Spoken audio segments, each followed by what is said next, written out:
ابھی چند دنوں پہلے رمضان المبارک کا مقدس مہینہ اپنی تمام برکتوں اور اپنی تمام رحمتوں کے ساتھ ختم ہوا۔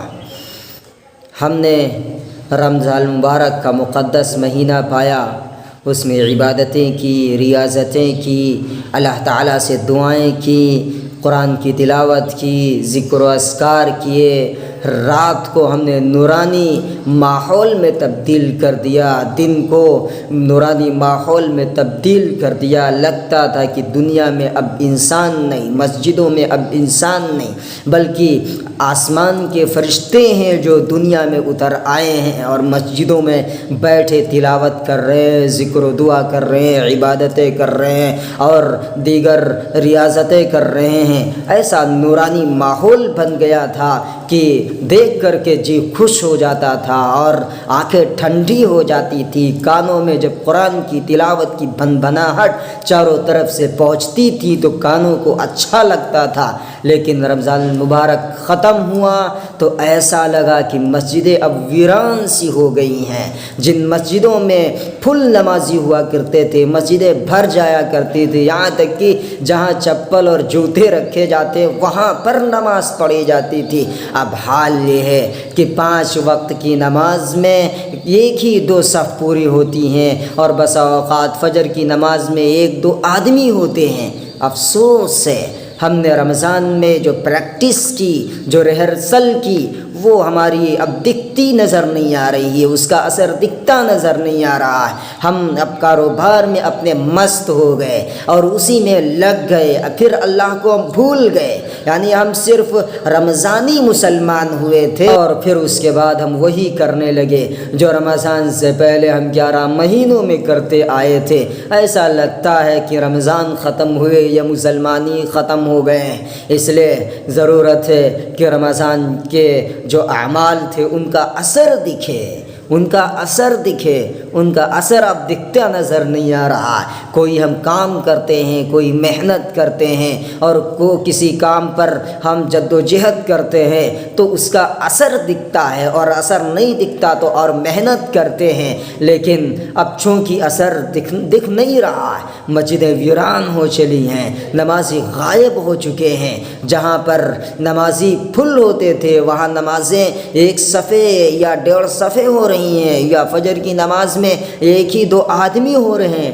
افسوس کا مقام ہے۔ مسجدیں بد دعائیں دیتی ہیں، مسجدیں بد دعائیں دیتی ہیں، اور مسجدیں زمین پر اللہ تعالیٰ کے گھر ہیں، اور یہ اللہ کے گھر ہیں تو ان کی بد دعائیں سنی جاتی ہیں۔ اس لیے مسجدوں کے پیٹ اگر خالی ہوں گے، ہمارے اگر پیٹ خالی ہوتے ہیں تو پھر ہماری آنکھیں قل ہو اللہ پڑھنے لگتی ہیں اور پھر چاروں طرف کچھ دکھتا نہیں ہے، صرف کھانا دکھتا ہے یا وہ چیز جو پیٹ میں چلی جائے وہی دکھتی ہے، اس کے علاوہ کچھ چیز کوئی چیز نظر نہیں آتی۔ یہ مسجدوں کے نمازی مسجدوں کے پیٹ ہے۔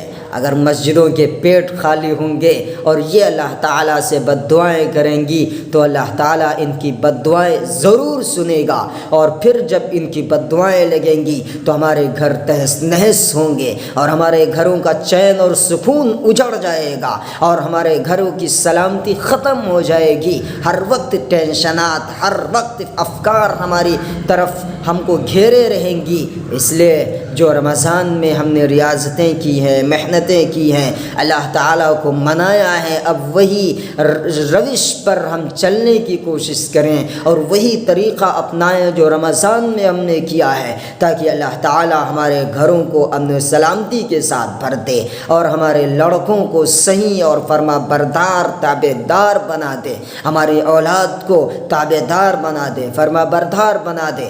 ضرورت ہے اس بات کی کہ وہی ماحول لایا جائے، وہی نورانی ماحول، وہی فرشتوں کا ماحول لایا جائے۔ نمازیں کسی بھی صورت معاف نہیں ہیں، چاہے رمضان میں ہو چاہے غیر رمضان میں ہو۔ رمضان میں ہم نے پابندی کی، اپنے بچوں کو بتایا اور اپنی اولاد کو بتایا اور انہیں بھی اس کا پابند بنانے کی کوشش کی، لیکن رمضان گزرتے ہی، رمضان ختم ہوتے ہی ہم بھی مسجدوں سے ختم ہونے لگے۔ وہ سجدوں کے شوقین غازی کہاں ہیں؟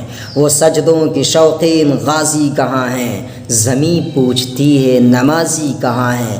وہ راتوں میں خلوت سے معمور سجدے، وہ لمبی رکعتوں سے مسحور سجدے، وہ سجدوں کے شوقین غازی کہاں ہیں، زمین پوچھتی ہے نمازی کہاں ہیں۔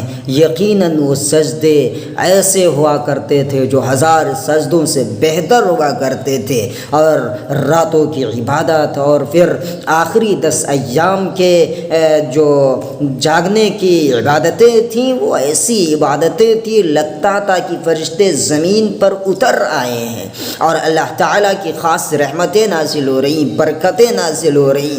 کوئی ذکر کر رہا ہے، کوئی عبادت کر رہا ہے، کوئی ریاضت کر رہا ہے، کوئی سجدے میں پڑا ہوا ہے، کوئی رکوع کر رہا ہے۔ اور ہمارے گھروں کا ماحول کہ ہماری خواتین محنت کرنے کے بعد اور لگن کرنے کے بعد افطاری تیار کرتی ہیں، سحری تیار کرتی ہیں اور رات میں جاگتی ہیں، پورا دن محنت کرتی ہیں اور سامان بازار سے خرید کر لاتی ہیں اور پھر پکاتی ہیں، اور پکانے کے بعد پھر افطاری میں رکھتی ہیں اور پھر اس کے بعد افطاری سمیٹتی ہیں۔ نماز بھی پڑھنا ہے اور سجدے بھی کرنا ہے، قرآن کی تلاوت بھی کرنا ہے، اللہ تعالیٰ سے لو بھی لگانا ہے، اللہ تعالیٰ کو منانا بھی ہے، تعلق اس سے جوڑنا بھی ہے، رات میں عبادت کرنا بھی ہے، ذکر کرنا بھی۔ ان ساری چیزوں کے ہونے کے باوجود وہ سارا کام کرتی تھی، اب وہ ساری چیزیں نظر نہیں آ رہی۔